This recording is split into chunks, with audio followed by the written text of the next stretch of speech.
Sejam bem-vindos ao Cozinha de Negócio. É isso aí. É um prazer ter vocês aqui, né? E no início desse projeto, e está sendo bem interessante tirar ele do papel, né? Que é um podcast para falar um pouco do universo real da gastronomia profissional. É isso mesmo. É muito aperto. E quando eu digo real mesmo. Aqui a gente vai falar sobre restaurante por dentro, sobre operação, cardápio, atendimento, marca, liderança, processos, posicionamento, tendências e tudo aquilo que a gente vive no dia a dia, mas quase nunca fala com profundidade. Então, ó, a ideia aqui não é romantizar a cozinha de forma nenhuma.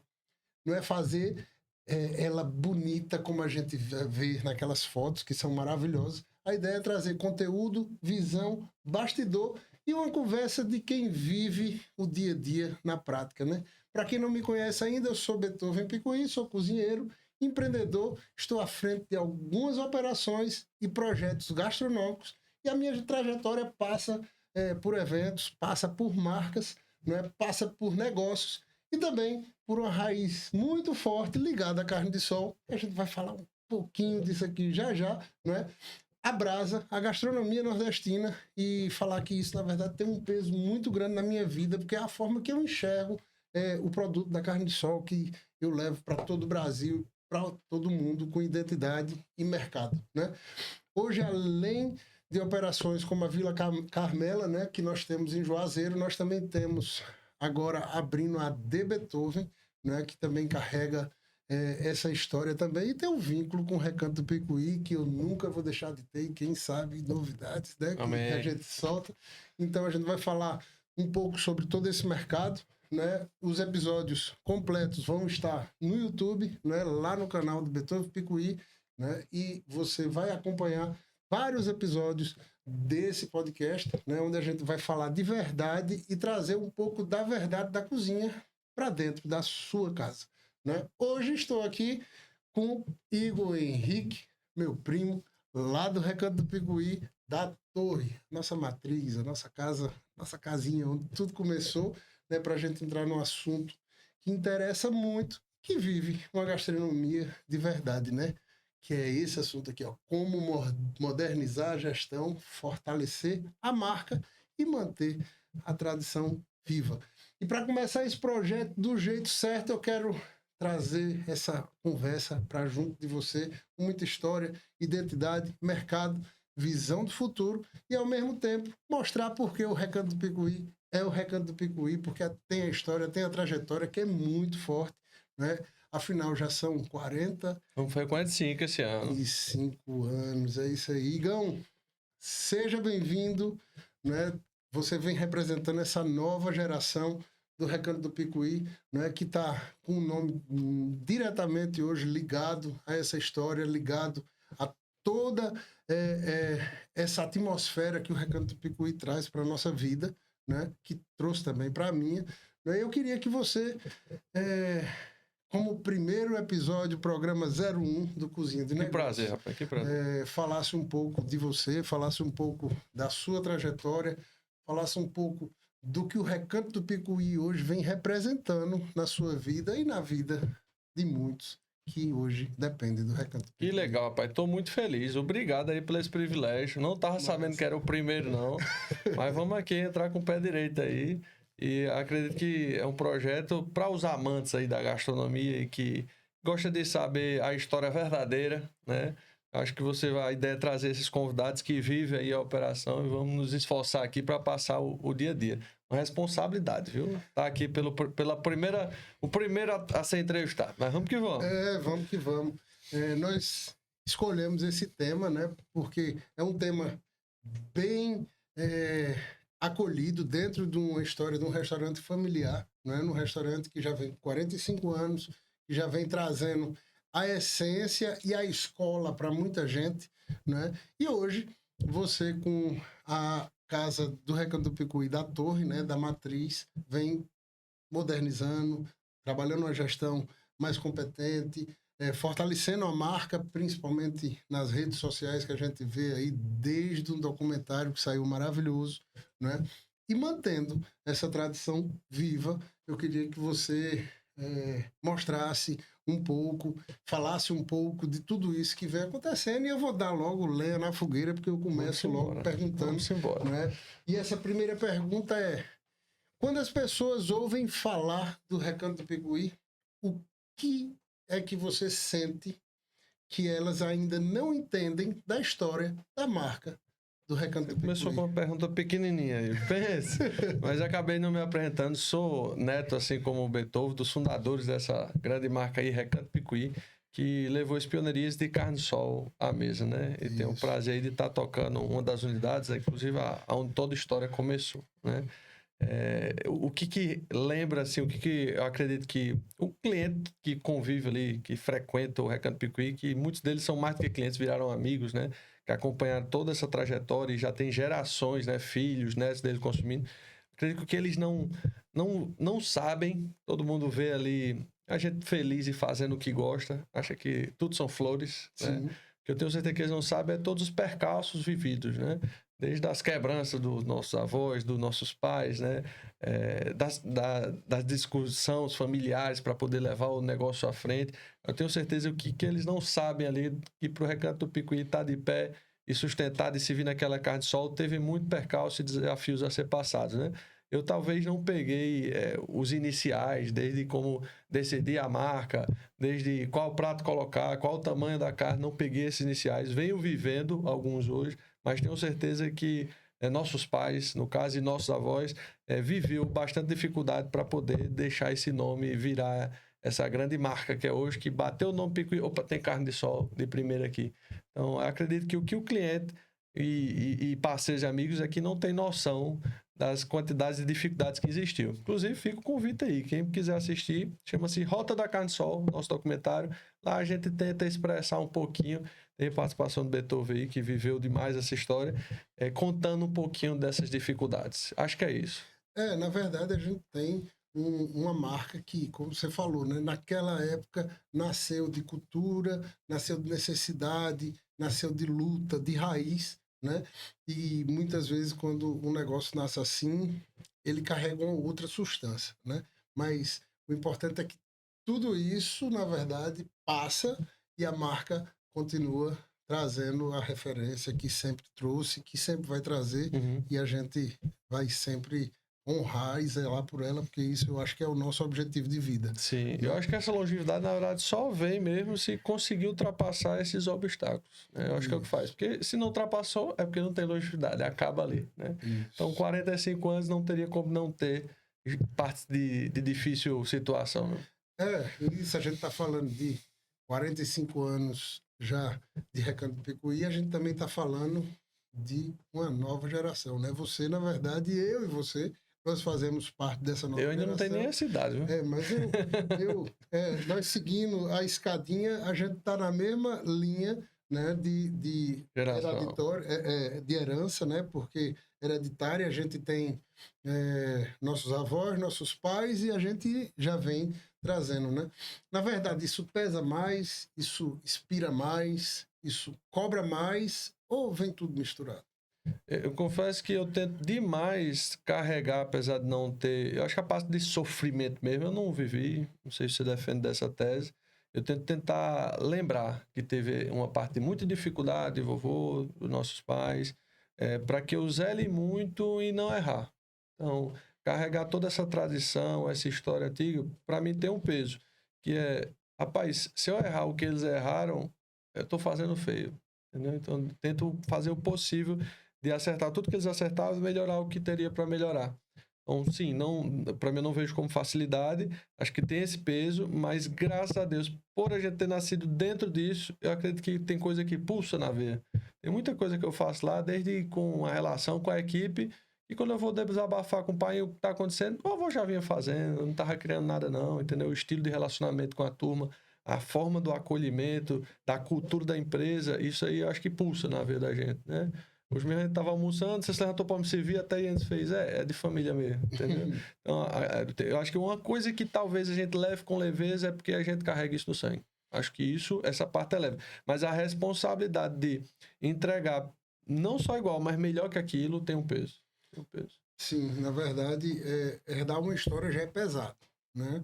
Você falou que muitas vezes a pessoa fala, a história do Recanto do Picuí, a carne de sol do Picuí, já linka logo.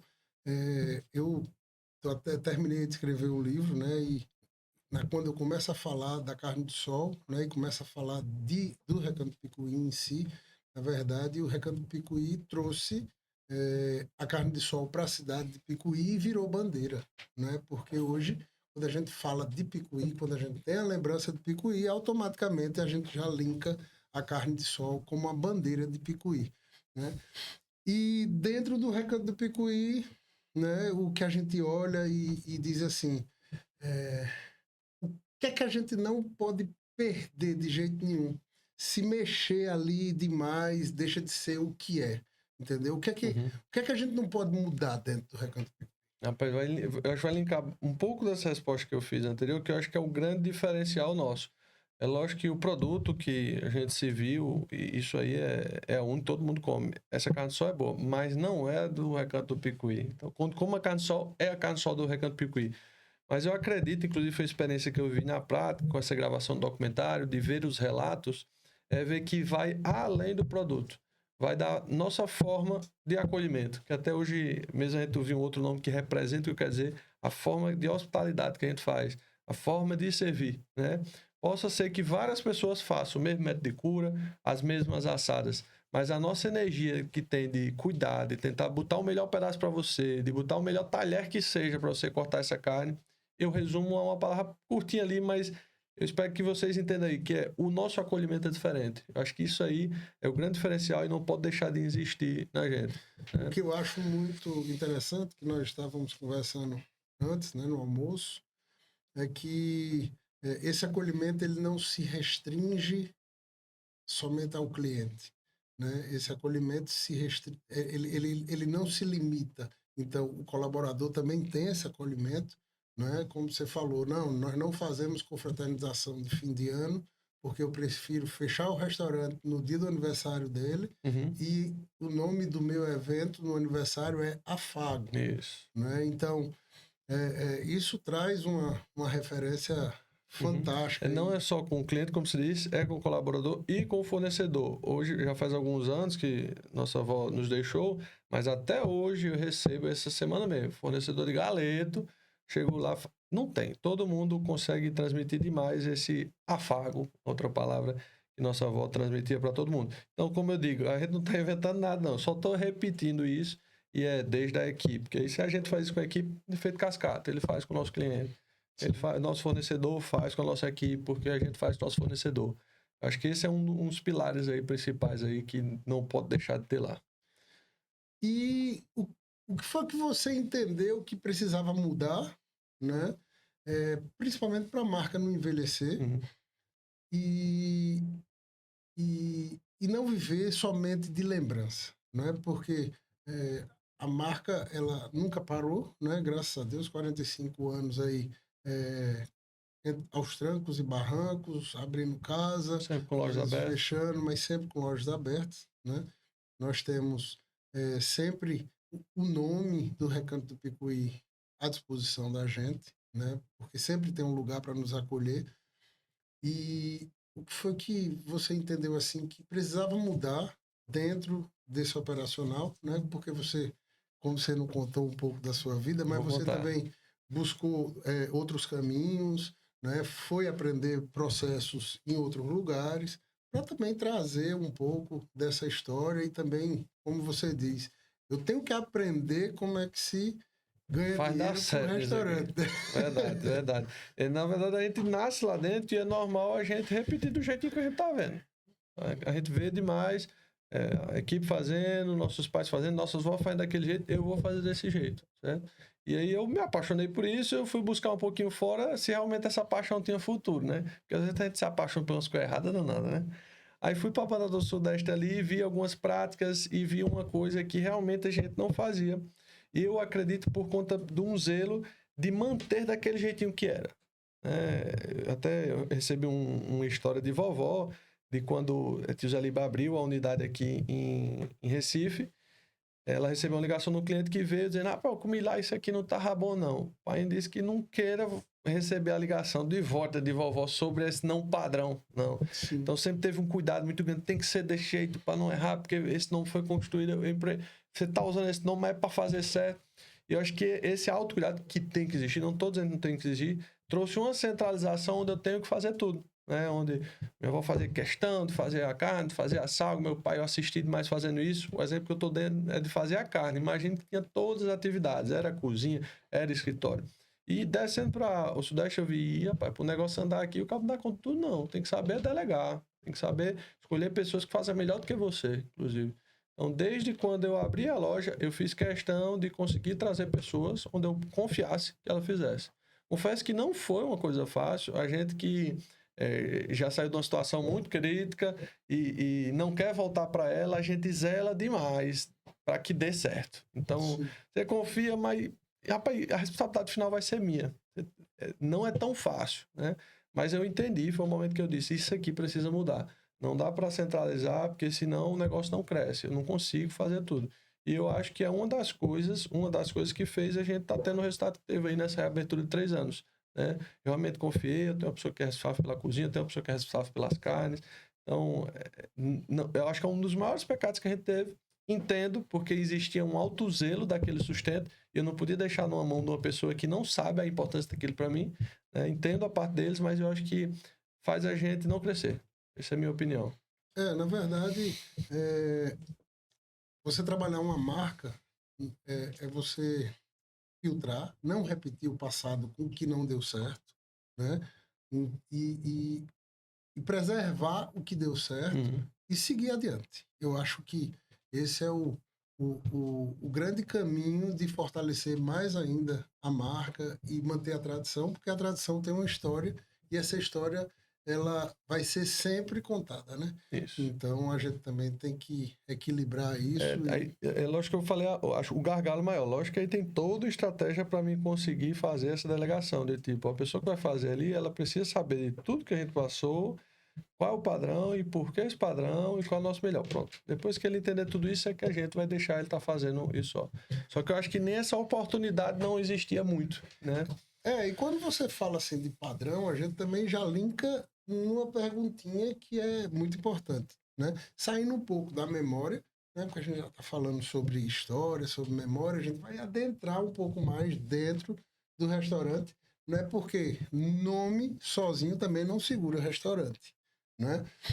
O que segura, na verdade, é processo, é gente, é a correção, porque precisa ser feita, liderança, né? Padrão, e segurar a onda quando o movimento realmente aperta, né?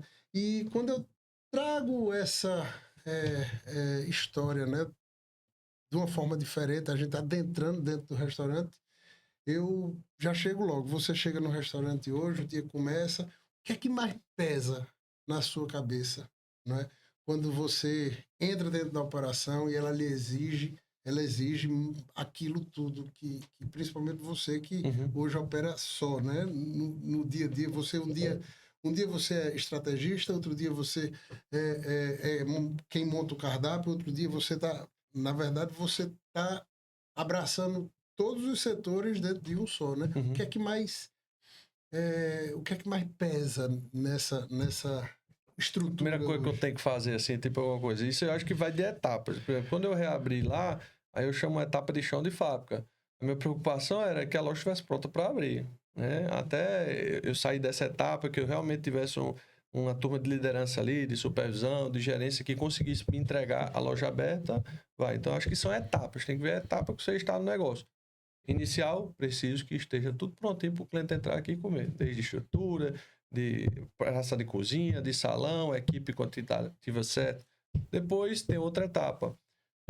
Tudo isso está rodando bem? Eu já não estou preocupado se vai ter. Está rodando da melhor forma possível? E depois tem a etapa de inovação, que é a que eu estou me metendo a entrar, né?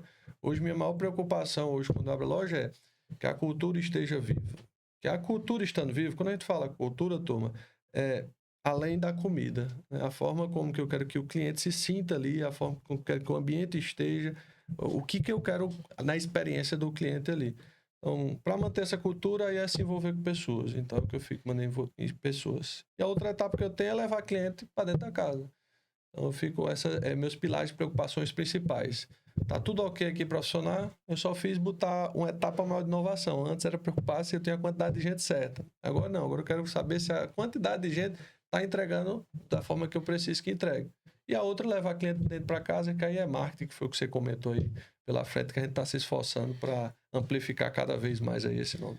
E quando a gente fala de time, né, na verdade, o assunto hoje traz o que o mercado reclama bastante, né? A questão de mão de obra, né? Como a gente achar gente boa, como formar, como manter cultura, né? Porque isso é muito importante, e como fazer o povo entender o peso de vestir a camisa que tem uma marca. Como é que você enxerga, como é que você faz? Porque eu tenho visto que sua equipe hoje está engajadíssima, está cada dia vestindo a camisa, correndo, buscando. Como é que você Eu digo faz que eu isso tenho a melhor... e o que lhe aperreia também, eu né? digo que eu tenho a melhor equipe de João Pessoa. Não sei daqui de Recife, que eu não conheço muito essa equipe, mas de João Pessoa eu digo que eu tenho a melhor equipe de João Pessoa. Realmente tem uma dedicação que a gente teve que ir mudando as estratégias para realmente ter os melhores, né? Talvez nossos avós utilizavam essa ideia de trazer os nossos interiorianos, que eu acho que isso foi muito bom, trazer os picuienses para trabalhar com a gente, porque realmente criou a cultura do serviço dentro do Picuí, e a gente realmente criou um Picuí ali dentro de João Pessoa, né? Isso foi se mudando, né? Que aí, essa mão de obra de trazer do interior foi se diminuindo, foi ficando mais difícil, né? Mas falando dos tempos atuais, eu digo normalmente nas minhas conversas que dos 7 dias da semana eu tento me dedicar a 2 à equipe, ao time, como você disse.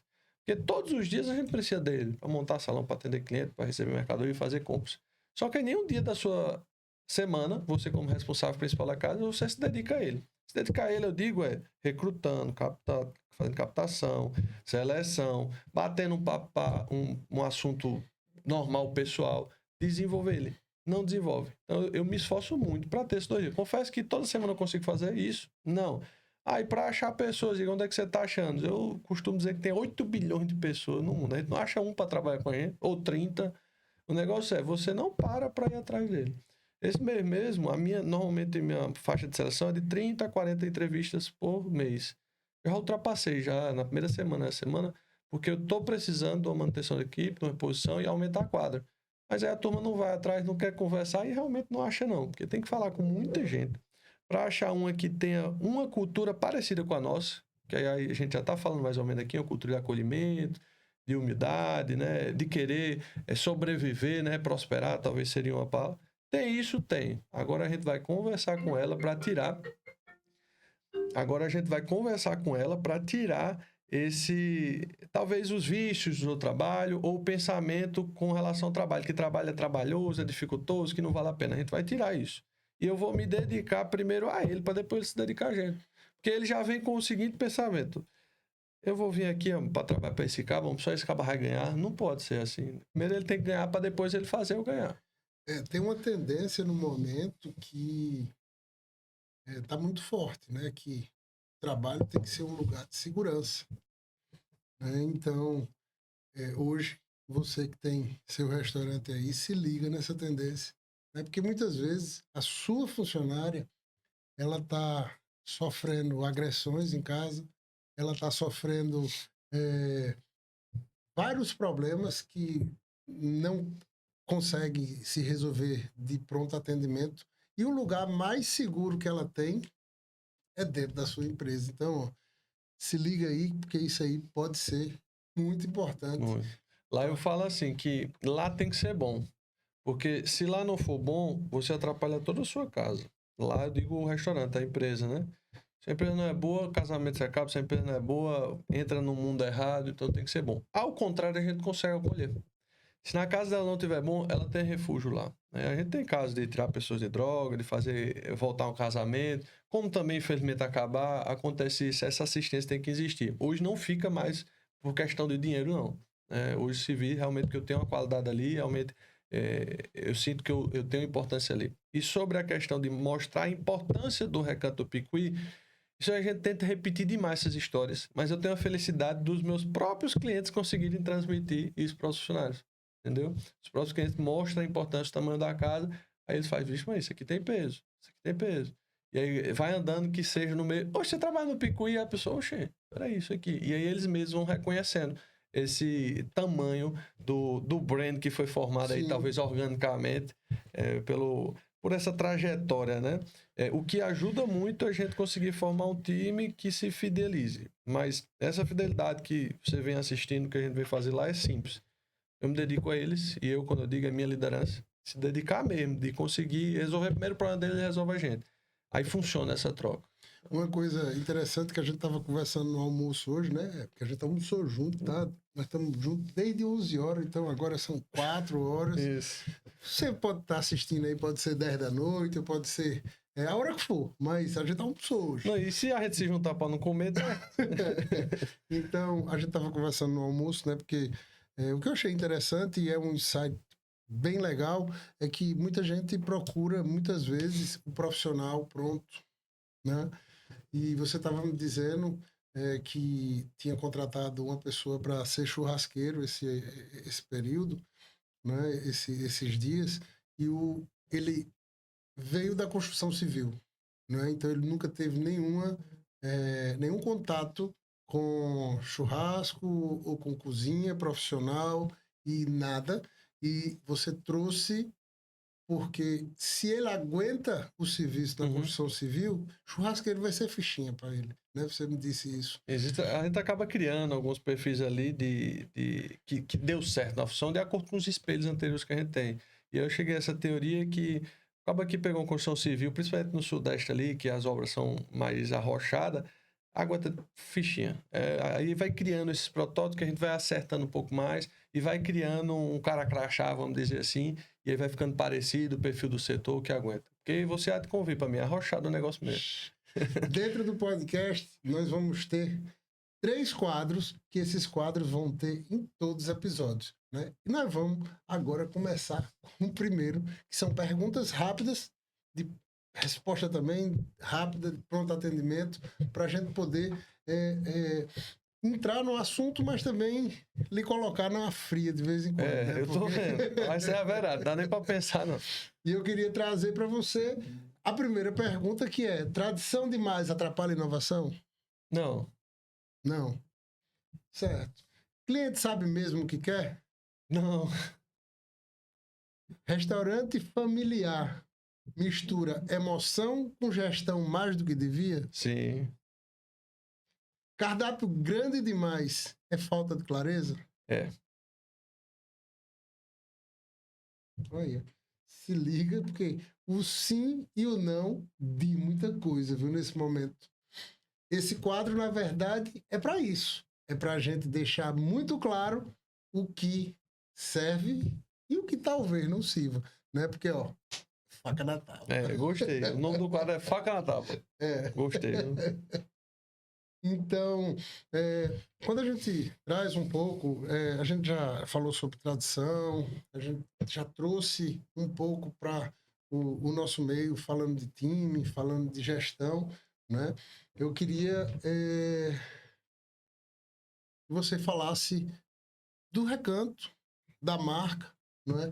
Como você mantém essa gestão hoje modernizada, né? Eu digo isso, que modernizando, mas sem perder as características iniciais, né? Como é que está sendo essa experiência hoje para Igor Henrique dentro do Recanto Picuí?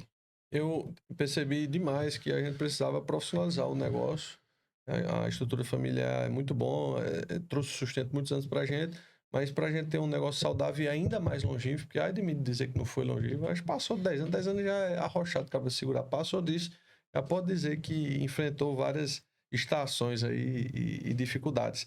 Eu disse que tem que profissionalizar isso, porque eu assisti na pele, não só no Recanto, mas nas experiências que eu tive afora, que constantemente estávamos em cenário de crise. E seja por falta de colaborador, que seja fornecedor que não entregou, de cliente que acha que sabe, mas não sabe, né? E eu digo, rapaz, como é que eu fui me apaixonar pelo negócio desse? Eu não tem um momento de paz. Não sei se tem essas recordações, não sei se é porque era mais antigo, eu acho que tá ficando cada vez mais pior. Eu falo que antigamente a gente assava a carne, se o cliente recebia, acabou-se. Hoje não, hoje esse é o passeio automático, inclusive automatizado se puder, né? Tem algumas pessoas ali no meio.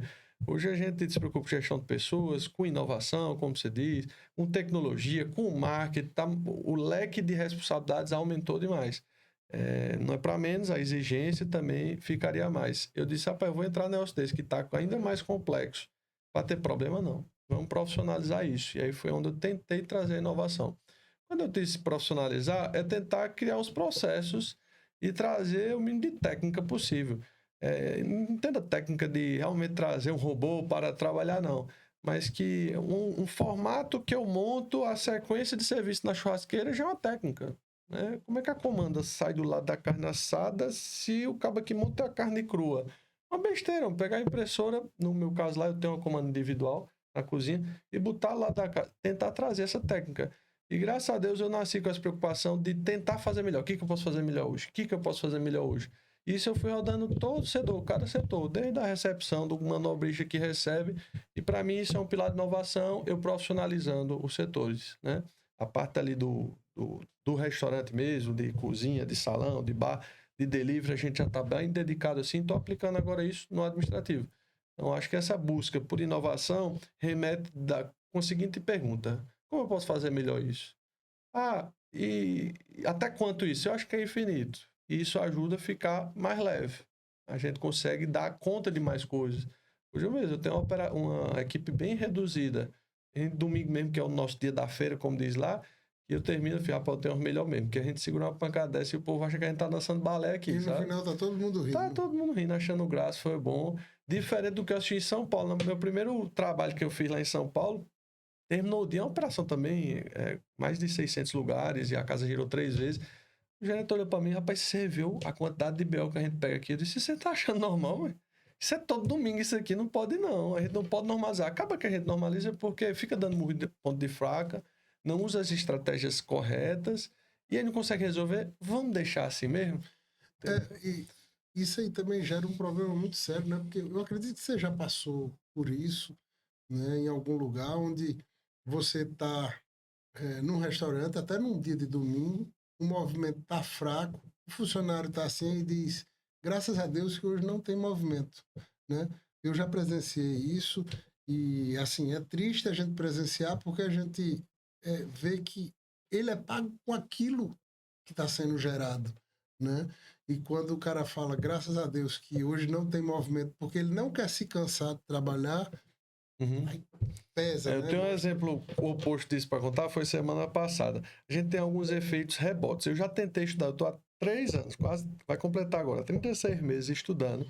Eu sempre tenho 2 dias no mês que ele não dá abaixo da meta mínima, não. Mas ele sobe muito pouco da meta mínima. E todos os dias sobe mais do que a meta mínima, a gente passa. Mas tem 2 dias. E eu não consegui ainda resolver esse algoritmo. Eu preciso botar no AI. Tem vez que é no início e tem no final. E sempre que dá esse dia, coincide em sempre eu estar fazendo uma ativação maior do marketing, né? E aconteceu esses dias, estava passando um garçom por mim, aí fez, bora isso aí, cadê? Posta aí para nós, sabe? De tipo, ele preocupado de fazer, que era exatamente já era o segundo dia do mês. Foi esse mês.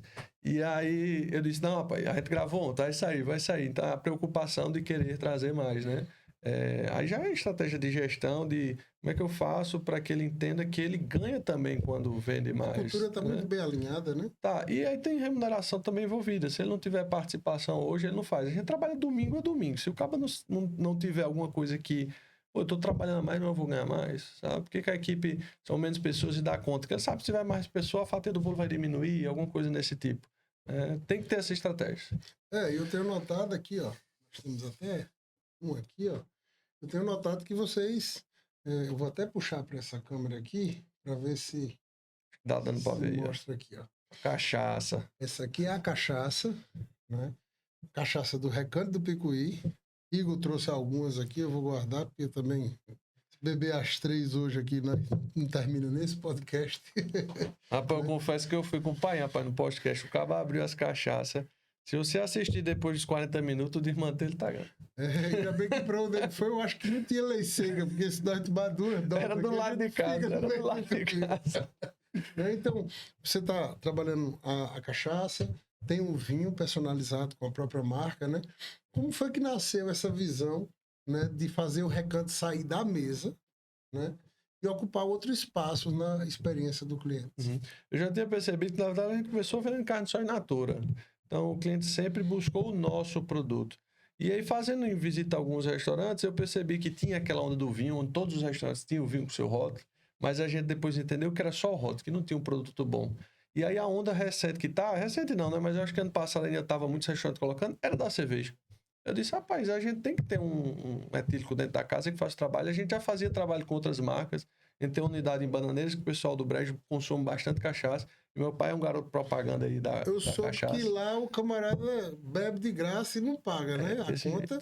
A conta, porque eu volto no outro dia para pagar, eu acho. A cachaça é a cortesia da casa. Acaba que a nossa cachaça a gente faz o brinde ali pela visita e a turma gosta tanto que compra e leva para casa. Essa é a estratégia. Aí eu disse, a cerveja eu acho que tem a ver, não. Vou atrás de uma cachaça.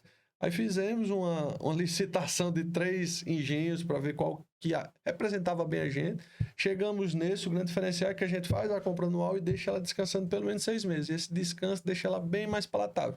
A ideia é ter um produto personalizado da casa e que converse com o que a gente faz. A gente vende regionalidade, né?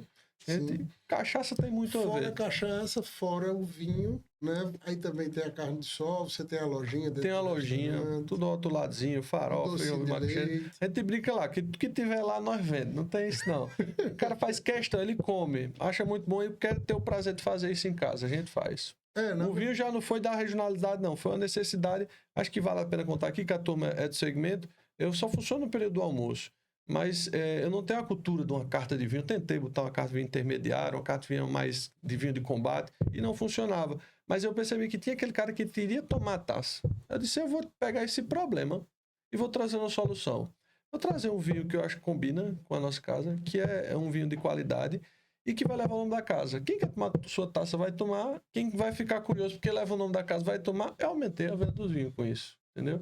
Lógico que eu trouxe um produto bom, um CMV dele acaba ficando um pouco alto, porque para mim ter um vinho bom e um preço interessante, já que eu não tenho cultura de vinho, mas está girando e acontece a mesma coisa. Você toma, quer levar para casa. E aí leva, toma de presente, a caixinha, tudo certo. E traz a lembrança da marca sempre, né? Como você falou do próprio delivery, né? O delivery, ele termina sendo um marketing para sua...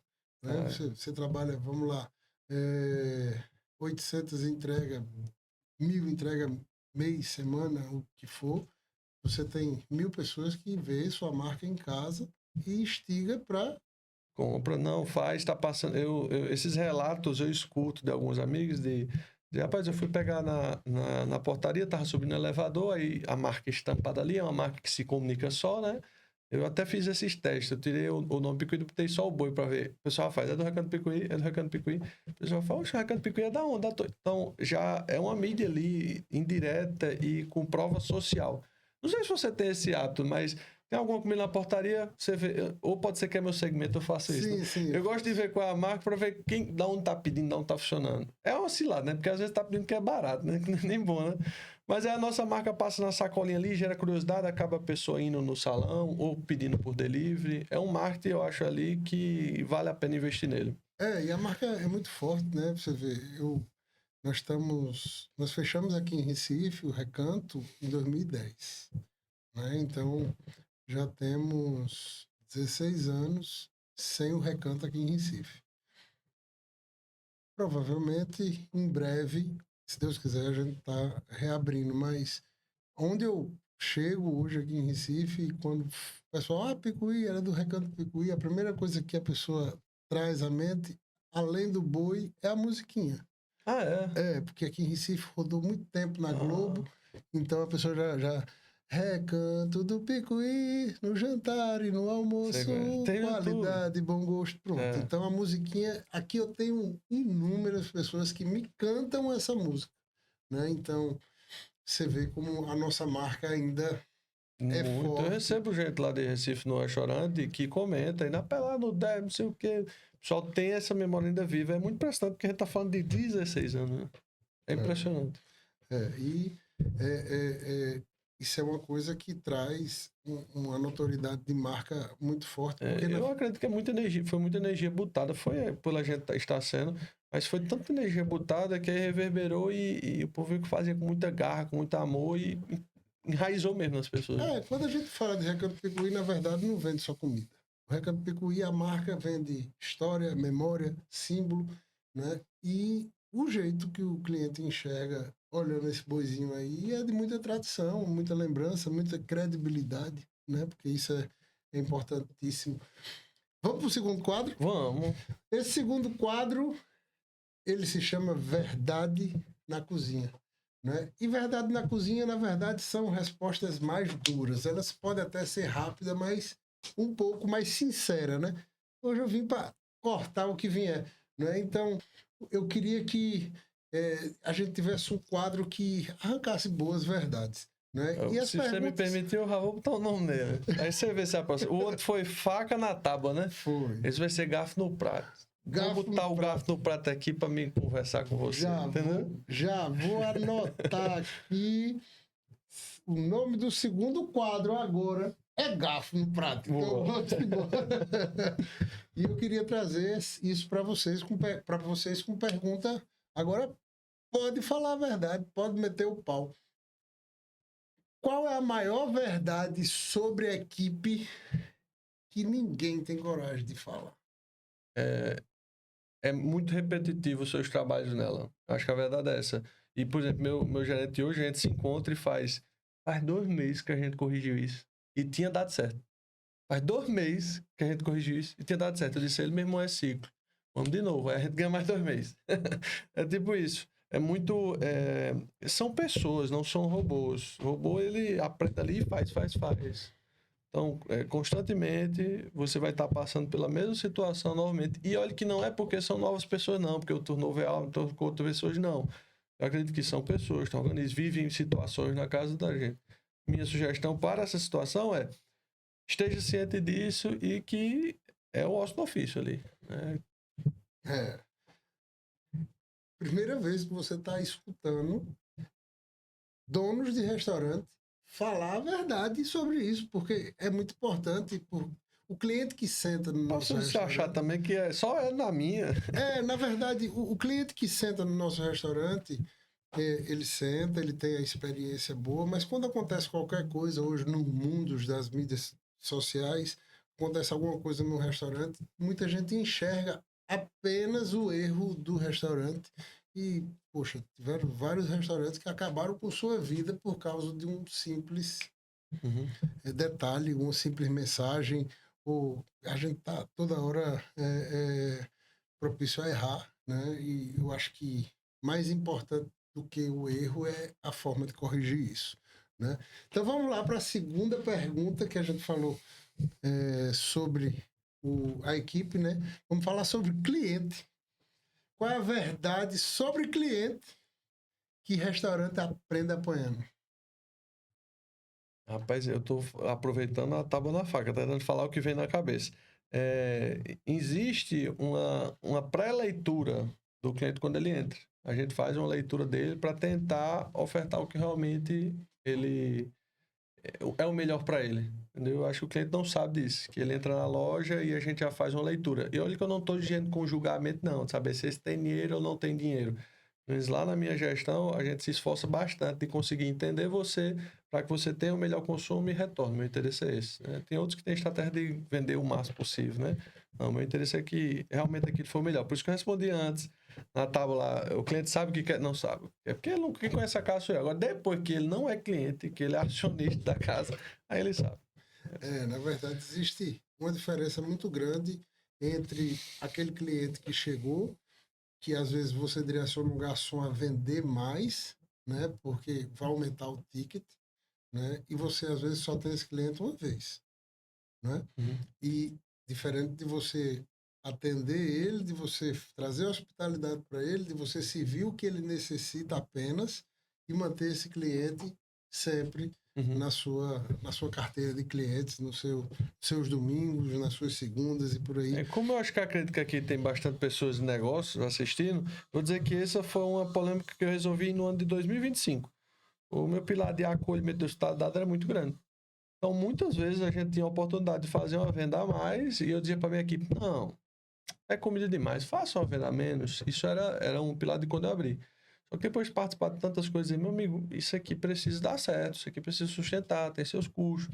Então, vamos mudar um pouquinho isso? Não é que eu quero vender o que é mais para ele, mas esse aqui não acompanha o pirãozinho de queijo. Aquelas vendazinhas adicionais que eu quero gerar uma oportunidade dele provar mais. Não é que ele vai gastar mais, vai ser mais comida. Não, adicionar o que é interessante, vai enriquecer o prato. Então, eu não quero lesar ele, mas eu quero que ele experimente mais e ele acaba aumentando o ticket. E aí eu tive mudando isso em 2025. E aí eu mudei um pouco a estratégia com o time, dizer, olha, realmente observe, se ele está disposto a pagar experiência melhor, vai nesse. Senão, a gente recua o passo. Então faz essa leitura de segundos ali, a gente tenta começar a oferecer o cardápio aqui, depois recua um pouco, e aí vai sentindo. Há aquela venda de tipo, tem que vender mais sempre. Eu acho que não funciona bem, a pessoa não volta, ele vai falar mal para outra pessoa. Mesmo se for turista, eu não faço. Ele se impressiona, inclusive, o turista fala, meu Deus, deu tão certo.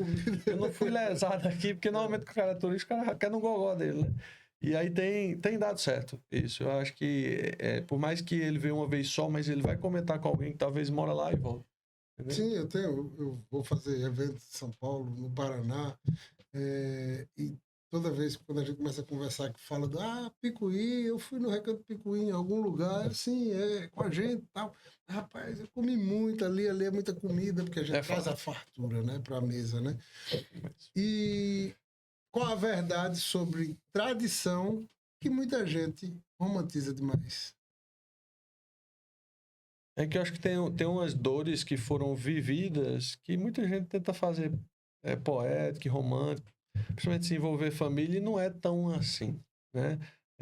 Existem cicatrizes para se fazer história. E uma tradição, eu acredito que tem que ter história, né? Foi tradicional aquilo. Então, eu acho que é não contar a história por completo. Eu gosto de contar a metáfora do peixe que era assado sem cabeça e sem rabo. Já ouviu falar, não? Não. Diz que a família aí já na terceira ou quarta geração assava o danado do peixe lá, sem a cabeça e sem o rabo. Até que enfim acharam uma tataravó. E aí a avó fez, oxi, e tá assando o peixe sem a cabeça e sem o rabo? Não, minha avó ensinou assim que minha mãe tem que ser assim, porque é tradição. Olha só, ela é tradição. Sua tataravó fazia assim porque o forno dela era pequeno. Essa receita é o peixe inteiro. Entendeu? Então acho que esse mal da tradição que carrega-se por todo tempo que é assim, sim, mas por que é assim? Se realmente era assim, né? É muito perspicaz resolver isso. Ainda tem uma avó viva para contar a história, mas não tendo avó, a gente tem que carregar igual ela. Rapaz, esse negócio de tradição, uma vez eu quase apanhei no sul do Brasil, porque foram falar que os tropeiros lá pegavam a carne, botava debaixo da sela do cavalo, e a carne ia curando na sela, e chega, deu uma coceira em mim, assim, eu disse, não, vamos melhorar essa história, né? Vamos... Na verdade, a gente não consegue dizer que isso aconteceu. Na verdade, eles podiam carregar a carne, mas a carne não era curada pelo suor do cavalo. Mas pronto, quando eu falei isso, meu filho, oh meu Deus, eu quase apanhei. Aí eu disse, não, era feita desse jeito mesmo, pode deixar, e que era a melhor do mundo. Então, tradição tem seus viés de organização, assim, de não se mexer muito, mas também quando você mexe, você acaba mexendo no vespeiro. Arrepia. Né? E a gente terminou o segundo quadro. Vamos continuar nossa conversa. Simbora. Nossa conversa já falou um pouco sobre tradição, já falamos um pouco sobre gestão, né? Vamos falar agora um pouco sobre cardápio, né? Eu acho que entrando um pouco no meu mundo, porque eu vivo cardápios. Cardápios é minha vida todo dia. Todo dia eu abro cardápio, todo dia eu monto cardápio, todo dia eu organizo cardápio. E cardápio é muito bom porque o restaurante precisa dessa coluna, né, vertebral para poder acontecer, desde a gestão de CMV e processos até a entrega do cliente, né? E quando a gente traz essa história de cardápio, eu trago também para um cardápio que é tão visto já no Brasil e no mundo, porque a nossa avó inseriu esse cardápio da carne de sol com os acompanhamentos que nós temos, né, no recanto, né? Pô, E 8 acompanhamento. 8. o- então, como é que você faz hoje, né, para poder mexer um pouco, ajustar, trazer essa operação dentro do Recanto do Picuí, que não é tão fácil, né, porque você mexer numa coisa que já é bem estruturada, que já tem 45 anos, é muito delicada, né? Então, como é que você olha para o cardápio do Recanto hoje? O que é que você já vem trazendo de novidade no cardápio? Como vem trazendo essas novidades? É muito importante a gente trazer, porque, na verdade, se a gente está falando de inovação, o cardápio, ele ainda seguiu, não é? E todo dia ele anda mais e cresce. Assim, para ele, um cardápio que é copiado até hoje, ele continua, né? Sim, O mesmo pilar que eu tenho, que eu falei agora há pouco de equipe, de time, responsabilidade, eu ponho o cardápio. Porque, na verdade, o cliente, quando vai lá, ele não vai para ver a equipe, não vai para ver a estrutura. Ele está indo para comer. E para comer, a primeira olhar dele para a comida é o cardápio. Então, para mim tem uma importância ali, tem desde estruturar, desde a compra, equipamento que eu vou utilizar para isso, e como o cliente vai fazer o seu primeiro contato ali, a posição que está para ele comprar, tem toda essa influência. Mas sobre o que tem no cardápio do Recanto Picuí, eu tenho a felicidade do mais vendido ser o carro-chefe da casa, então maravilhoso, né? É a carne de sol. Existia, eu até brinquei agora para quem entender, porque a carne de sol principal, que é a de 1 quilo, carne de sol, começou desde a época dos meus avós, vai 8 acompanhamentos dela. É um exagero, mas representa muito a nossa fartura. Eu digo exagero porque hoje os nossos restaurantes sabem com um acompanhamento ou nenhum, e você escolhe o acompanhamento da parte, né? Mais ou menos assim, a nova linha de restaurante. Então você tem um prato que vai 8, vai. Então, quando eu fui abrir, eu realmente fiz um estudo no mercado e entendi que, sim, eu quero manter a tradição, eu vou ter essa oferta aqui da carne só completão, é esse o nome, e a meia completão, que vai com essa riqueza de acompanhamentos, mas eu vou trazer o que o mercado está consumindo e está precisando, porque eu acredito que acabou-se aquele tempo de eu vou vender isso que eu gosto disso. E, por exemplo, tenho quase certeza que você pode até me ajudar com isso, que esse 1 quilo de carne é porque eu vou gostar de muita carne e bota muita carne na mesa dos clientes, né? sim. Então, o estilo de consumo do povo está comendo a menos. Então, o quanto não vale a pena a gente trazer uma gramatura já mais adequada ao mercado, né? Permaneço meu pilar, observo a saída dele todo trimestre, eu faço uma olhada ali, vejo o ABC, quais são os itens que estão saindo, que não estão saindo, e confesso, a cada 3 meses tem um item que toda vez eu repenso. Será que vale tá? É que eu estou sustentando isso, estou comprando um insumo à toa, aí eu desço, vou para minha cozinha e falo, e aí, vamos manter ou não vamos? E acontece de tirar, ou de eu entender que realmente ele está ali porque é um complemento de saída de prato, para fazer sentido. Ele, o abacaxi, eu já tenho abacaxi para o suco e para cachaça, então eu posso ter laçado, entende? Então acho que dá para fazer esse bem bolado. Mas eu tive a felicidade do cargo-chefe ser o que mais sai. Mas eu disse, eu não queria que as pessoas só viessem para cá quando quisessem comer carne de sol. Que é lógico que eu não tenho nenhum interesse por dar isso. Mas eu tenho interesse que as pessoas vão mais vezes. E comer carne de sol culturalmente lá na nossa região, domingo. Vamos reunir a família, pegar aquele pedaço de carne e vai. Então tá semana, pô, não quer comer nada Aquele não. pedaço não, aquela tora. Tora, é esse mesmo. Aí eu disse, vamos trazer disponibilidade sem perder a nossa regionalização. Então vamos trazer um baldinho guisado, uma galinha guisada, uma carne só na nata, que era uma coisa que, pelo menos na minha época lá, nunca a gente teve carne só na nata, né? Aí um peixe, mas um peixe do coco, que é nordestino, traz essa disponibilidade. O que essa disponibilidade traz para mim? Mais oferta para o cliente senta lá, não, vamos para lá que tem um cupim bom, ele faz um cupim que desfia, não sei o quê. Quando chega lá, acaba pedindo a carne sol. Aí a equipe é treinada a dizer, amanhã o senhor vai provar o cupim, que o senhor não comeu o cupim. Então a gente tem um esforço de fazer o cliente ir lá 3 vezes na semana, e para ele 3 vezes na semana eu tenho que ter variedade de prato. Final do mês eu puxo lá o histórico trimestralmente e vejo essa saída desses pratos. Tem que ter uma manutenção ali mínima para que eu tenha um estoque novo. Mercadoria que não está mantendo estoque novo, que não está girando no mês, eu acho desinteressante porque baixa a qualidade da matéria-prima, né? Era uma próxima pergunta, não? Não, eu queria saber mais sobre essa questão de equilíbrio, né? Porque você tocou num assunto interessante agora, porque quando a gente fala de tradição, a gente fala de um prato de 1 quilo de carne. né? Mas quando a gente fala tendência, a gente está falando de 150, 200 gramas, né? E como é que você hoje busca esse equilíbrio, né? Porque entre você viver entre a tendência e a tradição e fazer com que o negócio ande, né? Na época hoje dos Monjaros e Ozempics da vida, né? Hoje tem até cardápio em restaurante com o nome Cardápio Monjaro. É mesmo. Você não tá sabendo, não. Eu sabia que tava reduzindo, com mais proteína. Não, eu já vi restaurantes já que na Mas é porque escrita veio um monjado do dentro do cardápio... negócio, Eu já vi na época lá atrás que tinha um cardápio que ele era para quem tinha feito bariátrica, né? Então, tem aqui o cardápio para o bariátrico, onde você vai comer uma comida com menos itens, tal, um equilíbrio nutricional melhor, com mais vitamina, porque o bariátrico geralmente tomava muita reposição de vitamina, né? E uma quantidade menor. Então se tornava mais barato, tudo isso. Hoje tem até aplicativo para isso, né? Você hoje tem um aplicativo, por exemplo, se você vai num rodízio, você mostra o aplicativo que é bariátrico e você paga 50% do rodízio. Entendeu? Mas isso foi um mundo que ele não foi exposto. Né? Eu acho que também não era interessante expor.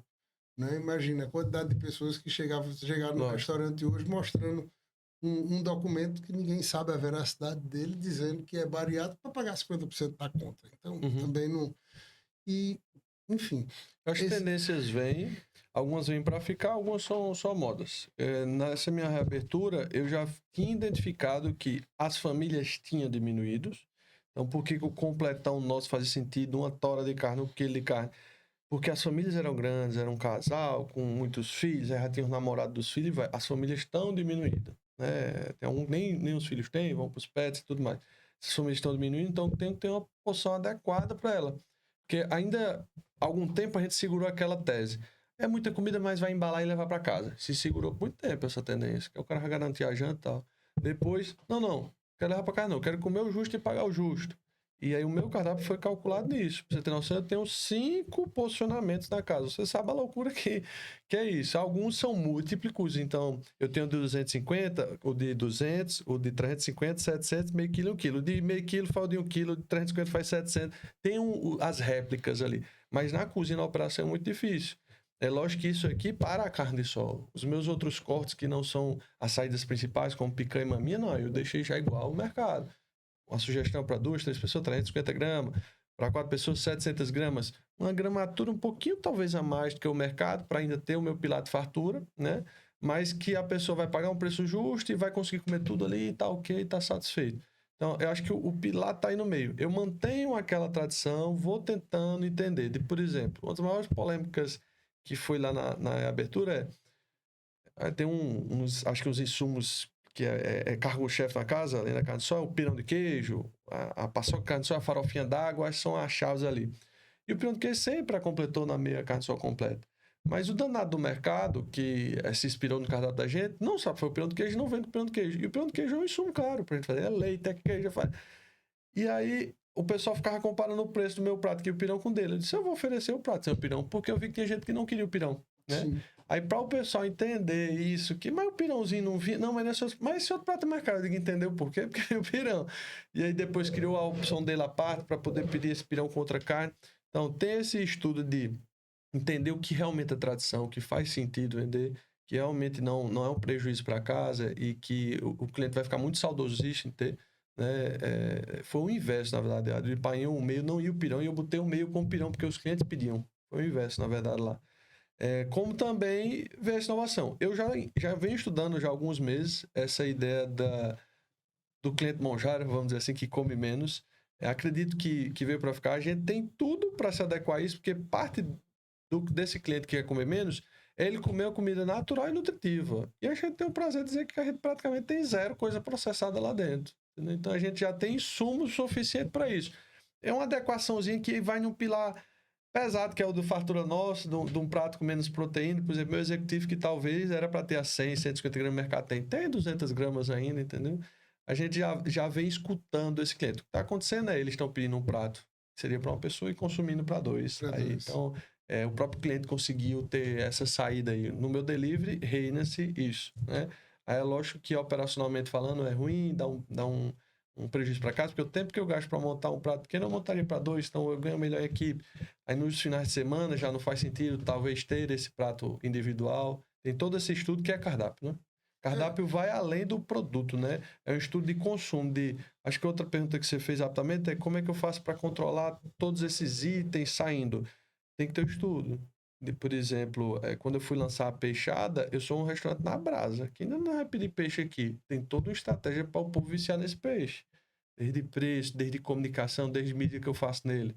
Daqui a pouco, a minha maminha tinha uma saída gigante. A mãe parou de maminha. Vamos fazer campanha para a maminha, vamos tentar entender o que está acontecendo. Mudou o processo, então tem que olhar item a item. Tem alguns que eu não consigo vencer. Por exemplo, eu tinha um sonho de eu ser renomado lá na rabada, sair da rabada. Mas minha região não tem cultura de comer rabada. Eu tô querendo manter ela, mas não vai dar para manter a minha, não, né? A conversa feia, o prato, a rabada lá do restaurante, né? O pirãozinho é bom demais, rapaz, mas não tem cultura de comer carne com osso no restaurante, na minha região. Entendeu? Na verdade, se fosse um restaurante de café da manhã, tinha. Então, vamos botar café, né? Porque relembra aqueles mercados, né? O Mercado da Prata, de Campina Grande, amanhecendo o da Torre mesmo. O da Torre. Mas aí na hora que entra pro almoço, e principalmente dentro do Recanto Picuí... Acaba não vai pedir rabada. Por exemplo, feijoada. Na sexta-feira existia uma cultura de feijoada, eu tentei, às vezes, pegava, o cara disse, você vai na farmácia comprar pão? Aí eu disse, não tô entendendo, se eu vou no Recanto Picuí comer feijoada, tá certo, tira essa danada aí. Isso linka com a próxima pergunta, né, que, sendo bem franco, o que pesa mais para continuar no cardápio? História, saída, rentabilidade, identidade ou capacidade de execução? Linka mesmo com outra pergunta, mas vou falar saída. Mas, só não tá saindo, certo, mas não tá saindo por quê? O garçom sabe que tem na casa, tá no cardápio, tem que fechar todos os elos, né? Foi feita publicidade em cima dela, é um prato bom, o preço tá certo, tá, estudou tudo isso e a saída não tá saindo, eu acho que não mantém no cardápio. Tem que ter o que gira. Sim. Se não gira, a proteína fica parada, se for um prato de proteína ou algum carboidrato, fica velha, não fica boa. Comida tem que sair diário, não sai o diário. Lá a minha regra é assim, todo dia tem que sair. Se não sair todo dia, não Na faz minha sentido. mentoria eu tenho 4 itens. Eu tenho o prato estrela, ele sai muito e rende bem. Eu tenho o cavalo de batalha, que ele sai muito e rende mais ou menos, né? Eu tenho o âncora, que é aquele prato que... Tem que ter. Não, por incrível que pareça, o âncora é aquele prato que quase não sai, e quando sai, a rentabilidade dele é baixíssima, né? É aquele prato que a gente tem que pensar se vale a pena trazer. É de âncora, é de atraso, entendeu? Isso. E eu tenho um prato interrogação, que é aquele prato que a gente tem que ter, mesmo não tendo tanta saída, ele deixando uma margem boa, e a gente usa ele como aquela interrogaçãozinha. Esse prato aqui, um dia ele vai sair, mas ele ainda não é a hora dele, né? Por exemplo, eu tinha um prato que saía bastante, mas eu tinha 2 problemas. Eu tinha a capacidade de execução muito complicada nele, porque ele era um tartar de sol, né? A minha cozinha toda no fogo, pegando fogo, trabalhando, cada um fazendo. Na hora que saía a comanda do tartar, eu parava uma pessoa para poder fazer o tartar na hora, na ponta da faca, organizando tudo, para poder entregar uma experiência maravilhosa, mas que tinha tudo para dar errado.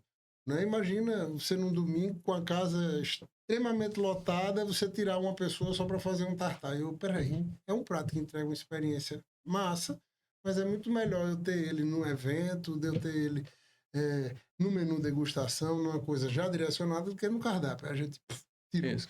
Entendeu? Então, esses pratos aí, eles têm que ser estudados, né?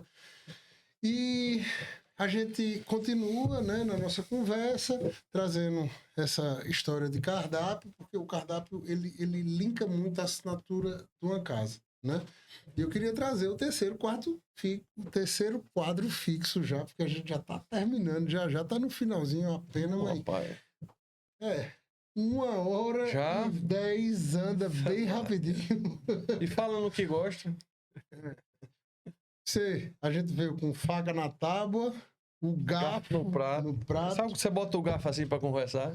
Você vai botar o nome desse. O nome desse quadro seria Não Serve Mais, né?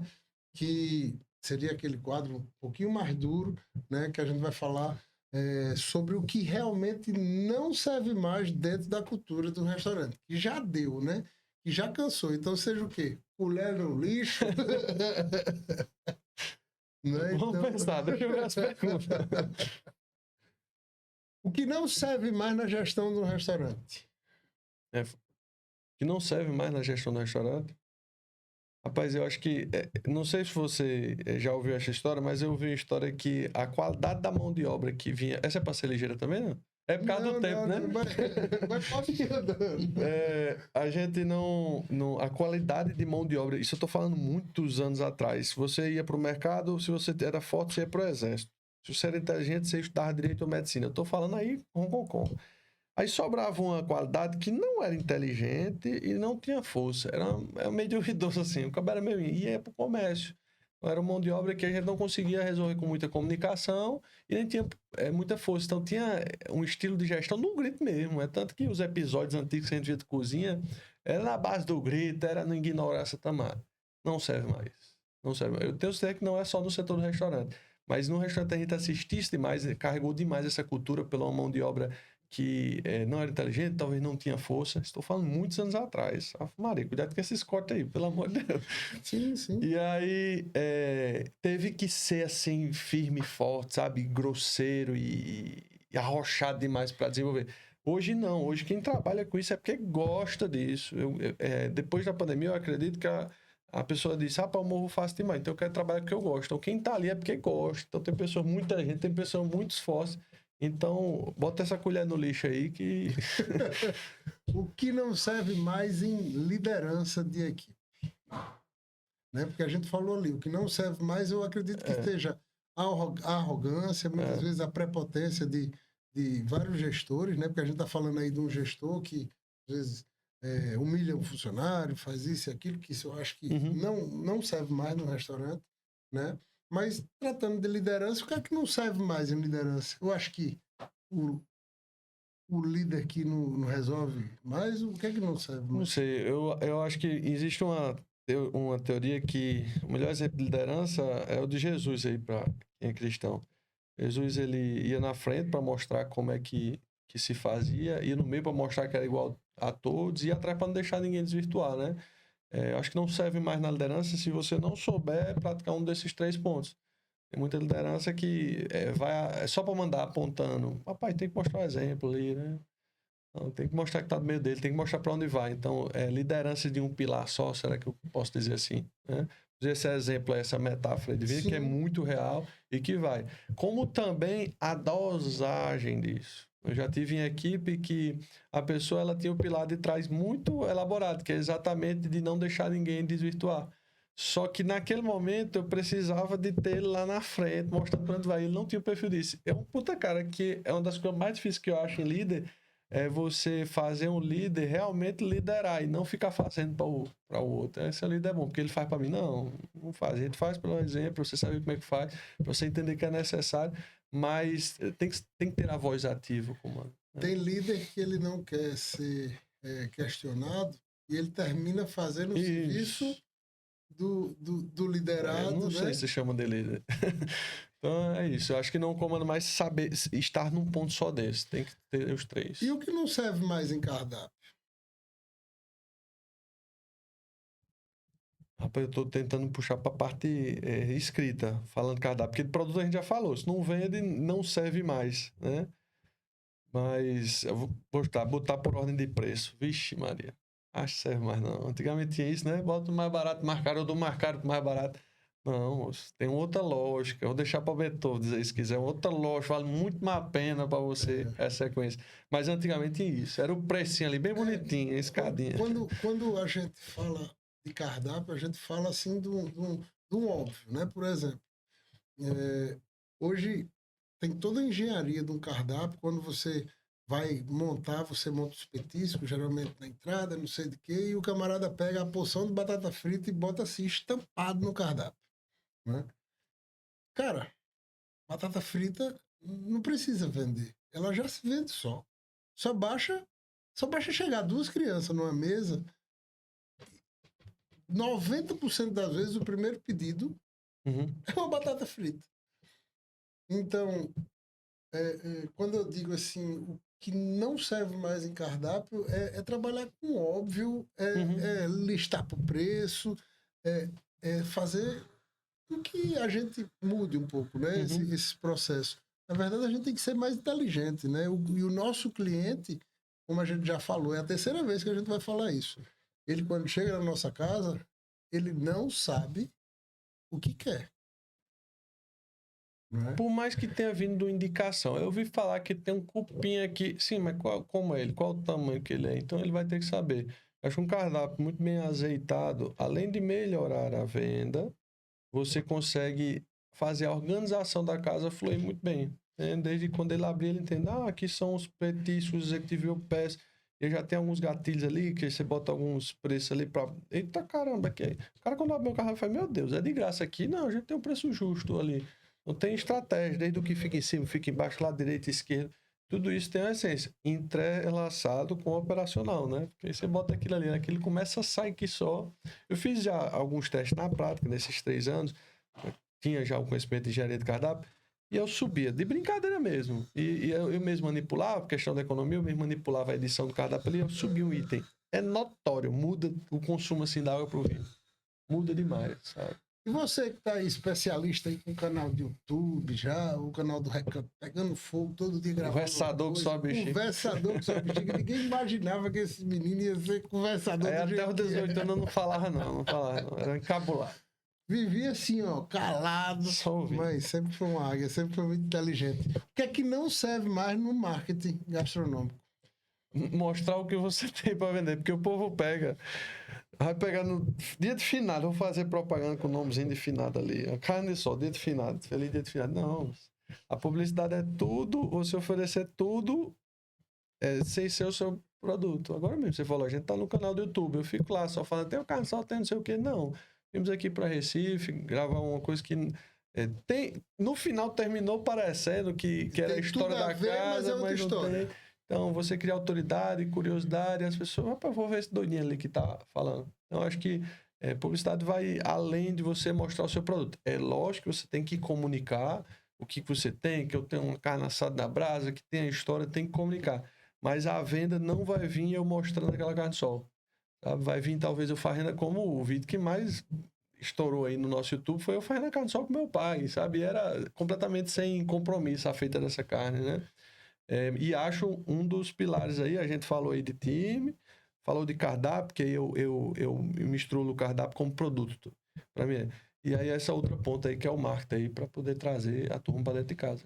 Tem que fazer propaganda. Olha, eu tenho alguns mentorandos que mandaram umas mensagens aqui para mim antes, né? Já sabia que a gente ia estar junto. Um deles perguntou aqui quais entradas, pratos e sobremesas que mais saem no Recanto do Picuí. Rapaz, a tripa, mas aí foi um trabalho meu, de entrada. E eu misturo assim, entrada com petisco. Não sei se você divide isso no seu canal. Petisco, para mim, é aquele rapidinho, você pediu, já tá na sua frente. Entrada é aquela mais elaborada, vem algum guarniçãozinho de lado, empratada e tal. Então, a minha campeã é a tripa e foi realmente um desbravar nosso, porque ela é meio raiz. A memória de tripa é uma tripa suína, um dedo grosso, e você come, você sente o gosto terroso ali, raiz. Não, eu trabalhei com a tripa bovina, mais fininha, e corto um corte menor. O povo ficou achando que é pipoca, entendeu? Então essa é a campeã. A porção de meio quilo de carne de sol aí é a que mais roda, e aí misturo a tradição com a inovação, porque seria de 1 quilo. Ela é o prato principal. E de sobremesa, por incrível que pareça, de eu fomentar o doce de leite, porque eu gostaria que fosse doce de leite, por conta da história, nossa, que eu vou fazer doce de leite, eu me esforço para permanecer a mesma tendência, apesar das mudanças de leite aí afora. Mas aí o pudim. Foi mais para uma onda do tradicional, para não errar, alguma coisa assim. Então, ele é o campeão de venda. É a tripa, a carne de sol e o pudim. Uma vez eu tava fazendo Casa Caras e eu fiz um menu fantástico. Tinha 11 passos no menu, que era um menu de finger food. E eu tava conversando com um ator na época, eu acho que era o Bobayoff, eu acho Babayoff, sei lá o nome do rapaz. E a gente tava falando sobre buchada, sobre tripa, sobre algumas coisas, né? E eu fiz um arroz de polvo com tripa. E ele comendo e falando, não, porque eu não como buchada, porque eu não como tripa, porque eu não sei do que é. Eu olhei, eu disse, eu tô vendo, você já tá no quarto prato do arroz Mas você de botou polvo ela com crocante tripa. ou botou ela Ela é dentro? crocante. Crocante. Eu tô vendo que você aí já tá no quarto prato comendo. Ele, eu achava que isso era torresmo. Eu disse, tá bom. É isso mesmo, ótimo. Então, a diferença da sua entrega também Conta demais. conta demais. Tem um outro aqui que já é seguidor seu, já segue Que lá legal. suas histórias no restaurante. E ele disse, Beethoven, pergunta a Igor se quando a gente for no restaurante consegue marcar com ele para almoçar com ele. Eu disse, rapaz, eu acho que isso aí... É o melhor horário, na verdade, pra gente sentar no almoço. Só tem uma regra, é meio-dia. Eu tenho uma frescura, que é frescura, viu? De comer meio-dia, que é pra ter uma janela alimentar pra manter o rojão, senão não aguenta, não. Aí a gente almoça, é o melhor horário, Aí porque aí a gente aproveita o almoço. Ele até pediu para você criar um quadro com isso, de uma pessoa que você nem sabe, nem conhece, chegar, sentar e dizer, vamos almoçar Se ele junto. assistir, eu criei no canal do YouTube um quadro que chama Zerando o Cardápio. Na verdade, foi o terceiro vídeo que eu soltei, que é o filme A Carne Só na Nata, aí eu falei, rapaz, a gente vai batizar esse quadro como Zerando o Cardápio. Inclusive, você que é convidado, bota aí, chama eu, e a gente vai. Pode botar, pode passar meu nome. Então ele já tava... Quando ele falou isso, eu acho que ele mandou... Ele ainda não deve ter visto esse episódio, se ele acompanhar. Mas eu botei pra chamar. E ele botou lá na mentoria lá e ficou esse... olha aí, ó. Já ele tá atualizado. tá atualizado. Bota lá, chama eu no vídeo lá da Carne Só na Nata. Eu queria que você falasse um pouco pro pessoal de casa, né? Falasse um pouco do Recanto Picuí também, dizer onde você está hoje, né? Onde os recantos do Picuí representam a bandeira, né? As casas que tem hoje pelo Brasil, né? E mandasse uma mensagem bacana, assim, pelo amor de Deus, nós somos dono de restaurante, mas a gente não é tudo rico, não. Feito o povo acha que a gente é tudo rico. O povo acha que dono de restaurante hoje tudo só vive nadando em dinheiro. Nós não vivemos desse jeito, pelo amor de Deus.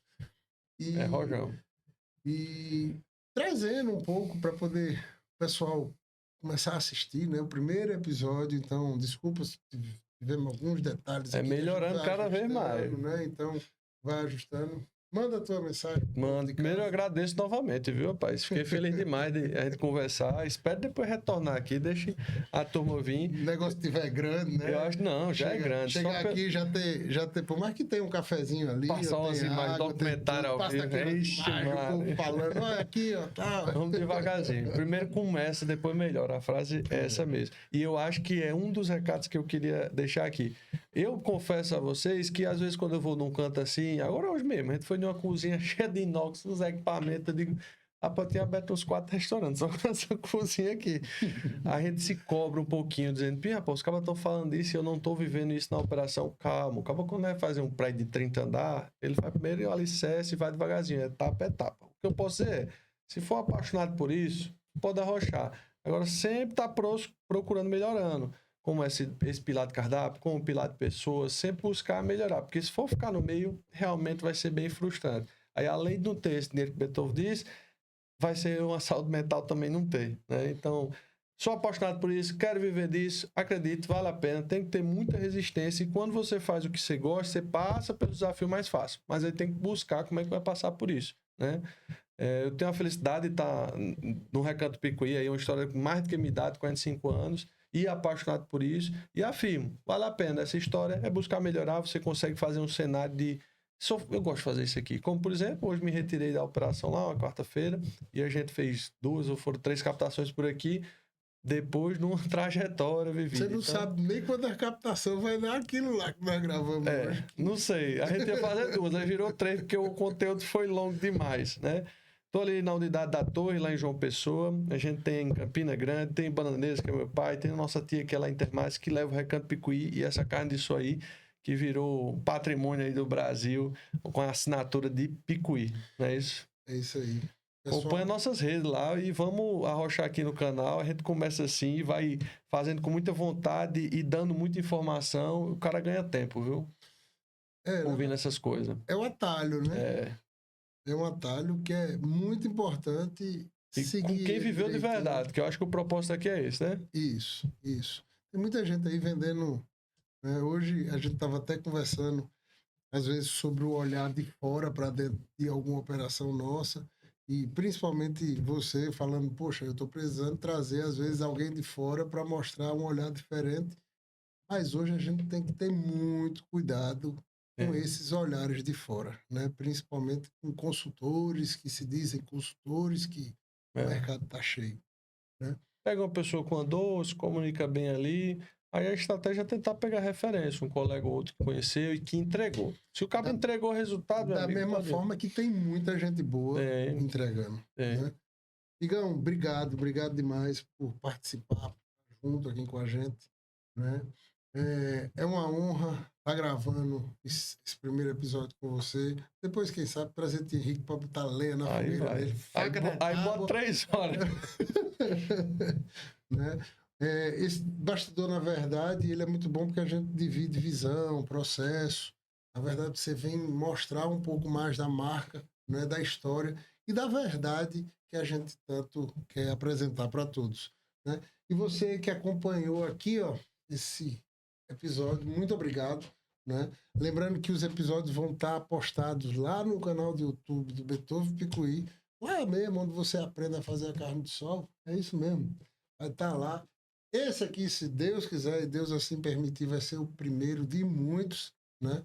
Obrigado ao pessoal aqui no Horizonte Cowork, né, que participou, que está junto com a gente. Eu tenho certeza que vai ser o parceiro de longas datas aí da gente estar transmitindo o nosso podcast. Né? Quem sabe um dia seja ao vivo aí, esteja com vocês também junto. Eu quero receber muita gente, quero receber muitos amigos e trazer um pouco dessa essência do restaurante e a gente falar um pouco tanto para o cliente como para outros donos de restaurante para poder a gente mostrar um pouco da nossa verdade, né? Bota o povo também para curtir, compartilhar e comenta aí o que nós temos que melhorar aí, né, macho? A gente tem um arrobazinho lá no Instagram, que é Cozinha de Negócio, né? Tem um arroba do Recanto do Picuí, Recanto do Picuí oficial. Recanto do Picuí. Foi uma briga, mas eu consegui. Conseguiu, é coisa boa. Recanto do Picuí, o meu, Beethoven Picuí, né? Esse cara lindo, gostoso, bem feito de corpo e com cabelo bom.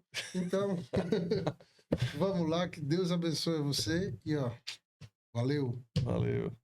Mas show de bola, pai. Bom demais, pai.